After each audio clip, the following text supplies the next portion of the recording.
Tinatayang 15% ng populasyon sa buong mundo ay may kapansanan at 80% sa kanila ay naninirahan sa mga bansang may mababa o katamtamang kita.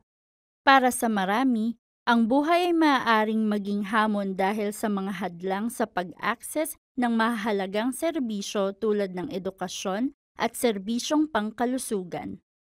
Pero sa tulong ng mobile phone, nabibigyan ng pagkakataon ang mga may kapansanan para pagaanin ang kanilang pang-araw-araw na gawain kagaya ng pagkonekta sa mga kaibigan at kamag-anak, paghahanap ng transportasyon, pag-manage ng kanilang pera at iba pang gawain na dati mahirap para sa kanila. Siguro napapaisip kayo kung paano nga ba gumagamit ng mobile phone ang isang taong hindi nakakakita o nakaririnig. Ang mobile phone ay mayroong accessibility feature na nakatutulong sa mga taong may kapansanan para magamit nila ito.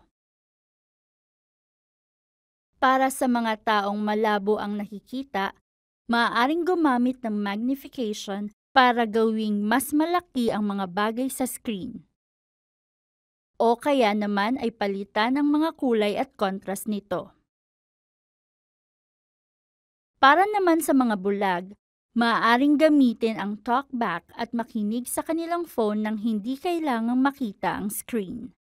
Para sa mga taong may mahina o walang pandinig, maaaring i-on ang sound amplifier para gawing mas malinaw ang mga tunog. Samantala, pwede naman i-on ang caption para makita ang mga salitang sinasabi sa screen. At panghuli, pwede ring i-on ang live transcription para makita kung ano ang sinasabi ng iba bilang text sa screen.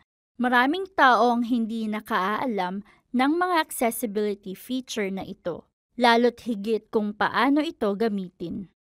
Ang mga taong may kapansanan ay gumagamit ng phone sa parehong dahilan kung bakit ito ginagamit ng iba.